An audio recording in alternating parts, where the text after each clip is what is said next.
All right, I am here to talk about Bedeviled in my Chewbacca pajamas because it is super early and I don't give a shit. I ain't changing, okay?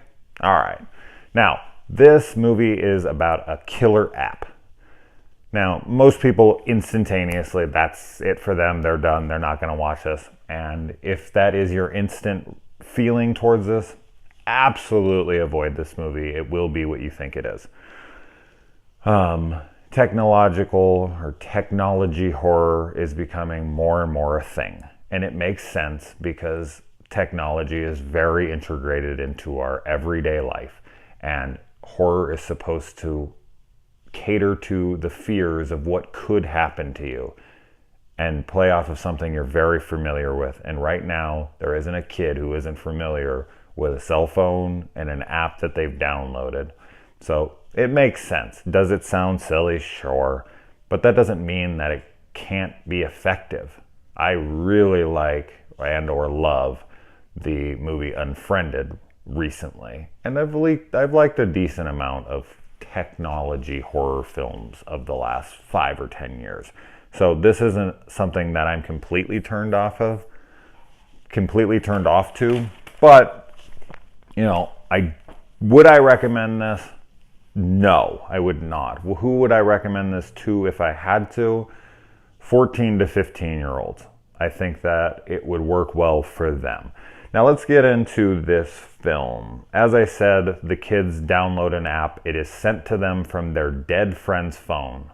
And never download anything sent to you by your dead friend, okay? First rule. Now, things that I liked. This movie looks great. Cinematography, the look of it, the way it's shot, mostly. There's some close-up shots of the kids that are just overbearing and set there too long and framed wrong. Besides that, the movie, for the majority of the time, actually looks great. The killer or the antagonist or whatever you want to call him here, Mr. Bedeviled, not only does his form look very cool, it looks kind of like a mix between the Crooked Man from Conjuring 2 and the guy in Death Note. I can't think of it, Ryok or something. Sorry, I'm not an anime fan. I did watch the Netflix film. I reviewed it on here, but I don't remember all of their names. But it kind of looked like a blend of those two, and it looked cool. And he is able to take form of whatever you're afraid of most. Yes, that's been done a million times, but I really like the way that those forms that he takes looks. A lot of cool imagery throughout this film, and I feel like there's a fly in my fucking face. I feel like, with that alone, it could be worth a view, but as I said, I would not recommend it because the movie is too cheesy. It very much feels like a CW type show, which I'm totally fine with. I love most CW shows.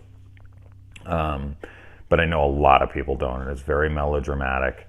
It kind of reminds me of like an MTV Scream TV series or My Super Psycho 16 Suites. The hell were that trilogy called? My Super Psycho 16 or something on MTV maybe 5 years, 10 years ago, which I enjoyed those as well. So I'm not completely opposed to this, but I just know what most people can handle and can't handle, and this is not one of those movies. I can look past a lot most people cannot. The acting from the kids, the drama element, like how juvenile certain things are, I 100% can't recommend this. But who knows? Maybe this is stuff you're like, oh, I could look past that. Maybe it'd be cool to see a killer. And as I said, that might be worth a check out. I like that the app is pretty interactive. I mean, if you're going to make a movie about a killer app, make it part of the film, and they do. So I did enjoy that. This actually kind of reminded me of a more adult Are You Afraid of the Dark episode.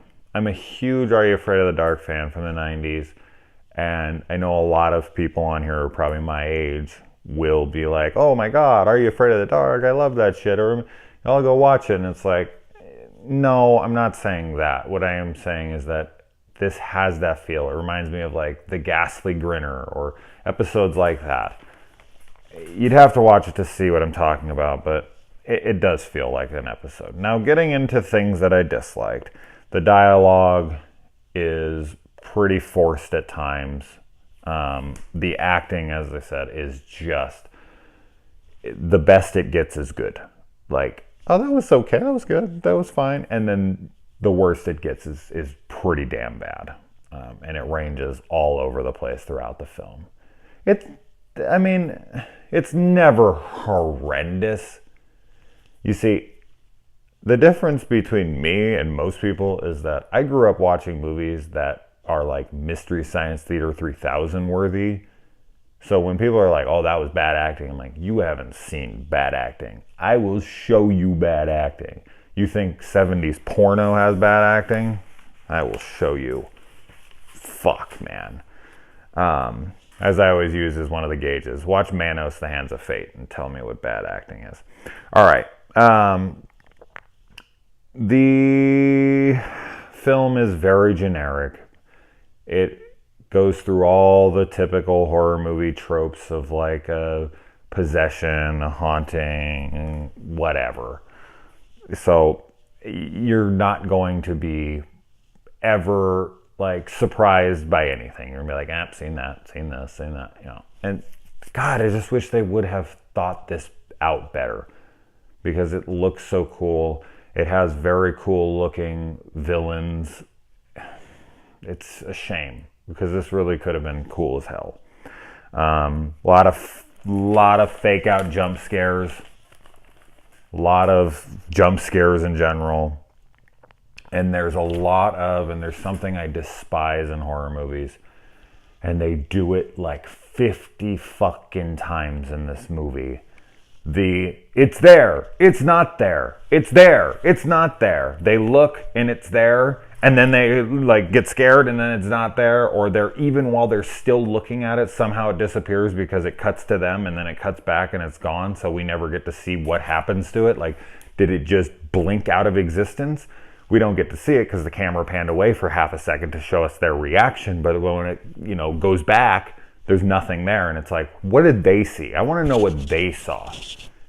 Even my favorite fucking horror movie of all time does it. Halloween, when Jamie's looking down and she sees him, out in the laundry, and then he's just there, and then he's just gone. And it's like, okay, Michael, I know you're fast, but nobody that fast. That's a silly scene. It's great. It's very well shot, and it's very creepy and whatnot, but it's still like, okay, especially in that situation, because Michael isn't a teleporter. This actually can do it because it can come in and out, so it has an excuse, but let's not get into that. I despise that in film. I always have. It's there, it isn't. It's there, it isn't. There, it isn't. It's like, if you're going to put it on screen, make it there. I hate fake outs. It was a dream sequence, so it wasn't really there. Fuck off. I don't know why that shit always annoys me. But yeah, anyway. They all get this mark on them when they download the app. It looks just like the app's, thumbnail that you get on your phone. It appears on their body.